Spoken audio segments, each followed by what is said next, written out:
कि बिना शिक्षा के कभी लोकतंत्र नहीं चल सकता, और आज हमारे लोकतंत्र की वो दुर्दशा है, उसका कारण है कि हमारी शिक्षा में अभाव है। तो डॉक्टर लक्ष्मण की ये पुस्तक अद्भुत है। जैसा कि शिक्षक जब तक निर्भीक नहीं होगा और समदर्शी नहीं होगा तब तक वो शिक्षक नहीं हो सकता।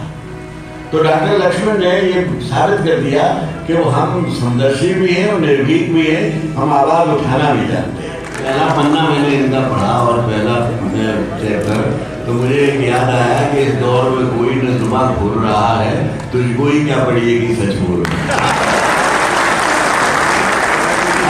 अपना एक शेर ये भी याद आया कि खामोश है जब तक भी रहा जाएगा हमसे, खामोश है जब तक भी रहा जाएगा हमसे, कातिल को मसीहा न कहा जाएगा। अपना तीसरा शेर याद आया कलम के बारे में कि जो सर से लेके पांव का खुददार नहीं है, हाथों में कलम लेने का हकदार है। मैंने अलग अलग 3 शेर लिखे थे 3 नजरों के, उनको तुमने साकार किया है, इसके लिए मैं आपको जितना दबाओ उतना उभरती है सच्चाई, ऊंची उड़ान भर भी ले कुछ देर को फरेब, आखिर में उसके पंख कतरती है सच्चाई। और इस मंच पर हम सब के बहुत अजीज जिन्हें हम पढ़ते सुनते आए थे, और मुझे खुशी है इस बात की कि जिस एक शेर ने मुझे बहुत आकर्षित किया था कि न तेरा है न मेरा है, ये हिंदुस्तान सबका है, नहीं समझी गई ये बात तो नुकसान सबका है, जो इसमें मिल गई नदियां वो दिखलाई नहीं देती, महासागर बनाने में मगर एहसान सबका है। हम सब के अग्रज प्रख्यात कवि, लेखक, चिंतक, विचारक, समाजवाद के एक प्रमुख हस्ताक्षर आदरणीय उदय प्रताप सिंह जी इस कार्यक्रम की अध्यक्षता के लिए हम लोग के बीच में हैं। मैं आपका बहुत आभारी हूं और अभिनंदन करता हूं। आदरणीय मंच पर बैठे हुए मेरे बहुत आदरणीय रमेश दीक्षित जी, डॉक्टर रमेश दीक्षित जी और चौधरी साहब बैठे हुए हैं, वीरेंद्र जी, रीता चौधरी जी, आदरणीय रूपरेखा वर्मा जी ने तो वो सारी बातें कह दी जो मैं कहना चाह रहा था, और उन्होंने अपनी उम्र 81 साल की बताई, तो मेरी आदरणीय 92 साल की है, इसलिए मैं खड़ा होकर लेकिन पुराने लोगों ने सीखा था।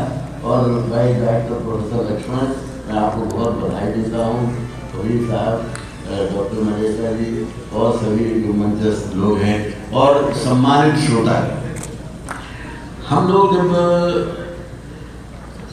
नए नए समाजवादी हुआ करते थे तो उस वक्त एक नारा दिया करते थे, शिक्षा होगी एक समान तभी बनेगा हिंदुस्तान। हम लोगों ने ये कहा कि जब शिक्षा समान नहीं होगी, शिक्षा एक सी नहीं होगी, तब तक ये देश बनने वाला नहीं है। 7-8 जो शिक्षा के लोग में जानते होंगे, 7-8 कमेटियां बैठी जिन्होंने ये रिकमेंड किया कि नेबरहुड कंसेप्ट ऑफ स्कूल, एक नेबर में एक सा स्कूल होना चाहिए, तभी देश बनेगा। फुले से लेकर गांधी जी से लेकर सबने ये कहा कि बिना शिक्षा की आजादी नहीं मिलेगा। लेकिन रूजवेल्ट ने एक और आगे बात कही कि बिना शिक्षा के कभी लोकतंत्र नहीं चल सकता, और आज हमारे लोकतंत्र की जो दुर्दशा है उसका कारण है कि हमारी शिक्षा में अभाव है। मैं एक बात कहना चाहता हूँ, ज़्यादा नहीं बोलूँगा, मैं एक बात कहना चाहता हूँ कि अगर एक पानी के गिलास में आपने जहर मिलाया तो एक आदमी मरेगा, एक घड़े में जहर मिलाया तो एक परिवार मरेगा, लेकिन अगर शहर की टंकी में जहर मिला दिया जाए तो पूरा शहर मर जाएगा।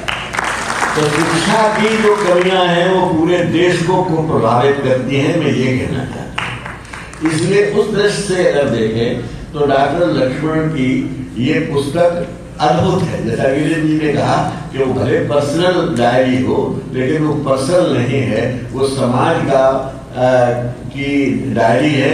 और इसका जो जिस जरा भी चैतन्य व्यक्ति होगा, जरा भी जिसके अंदर आत्मा जगी हुई होगी, उसे डायरी को पढ़ के बहुत सी बातें याद आएंगी।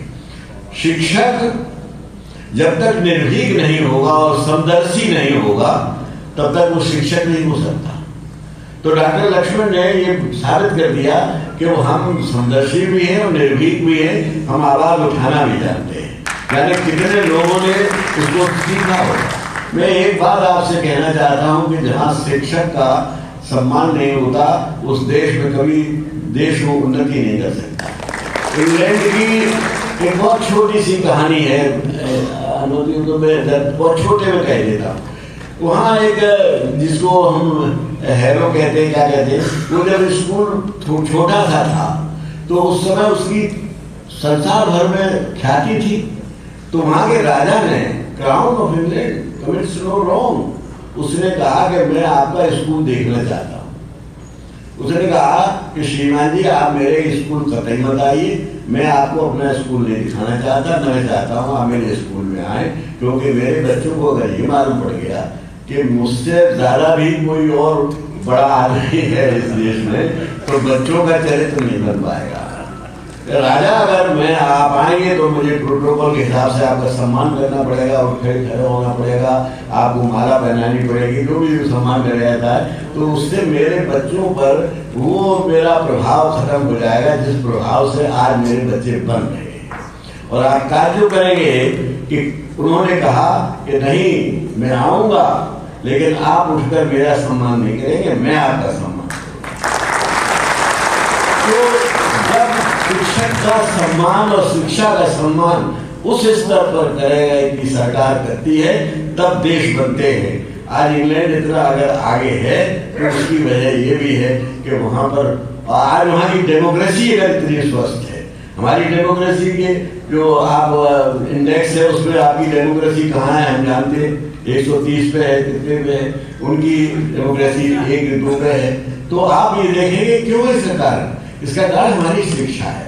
और शिक्षा की क्या है, आज हमारा, मैं अभी पढ़ रहा था एक दिन किताब में किसी में कि 123 में राज्यसभा के क्वेश्चन में कहा गया कि हमारी 100 जो विश्व की यूनिवर्सिटीज हैं उनमें से शायद किसी इंडियन यूनिवर्सिटी का नाम नहीं है। और 4 बड़ी यूनिवर्सिटी जिन्हें एक ITM बॉम्बे और कौन सी 4 बताई थी, उनके अलावा कोई नहीं। फिर उन्होंने एक दूसरे प्रश्न में कहा था, ये प्रश्न मैं इसलिए कह रहा हूँ, डिटेल में नहीं बता रहा, इनकी समर्थन कर रहा हूँ जो लक्ष्मण जी ने अपनी किताबों में लिखा है कि उसमें एक में पूछा गया कि OBC कितने हैं प्रोफेसर और असिस्टेंट प्रोफेसर, तो 4% ये राज्यसभा के सवाल के उत्तर में है। 4% कितने होने चाहिए। और मजे की बात क्या है कि जो देखिए आज यहाँ हमारे PDA यूनिवर्सिटी के वाइस चांसलर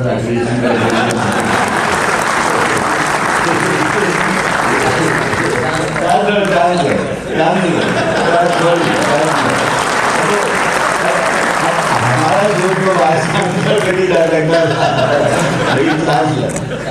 तो मैं इनके इसलिए मैं कहना चाहता हूँ कि जब शिक्षा का ये हाल होगा, आपको मालूम है जहां पर एक नया तमाम यूनिवर्सिटी सभी को मालूम होगी, तमाम यूनिवर्सिटीज ने क्या कर दिया है कि अगर 5 प्रोफेसर का इकट्ठा निकाले एडवर्टीजमेंट तो उसमें आपको एक OBC देना पड़ेगा। तो इसलिए सब्जेक्ट वाइज अलग अलग निकाले जाए।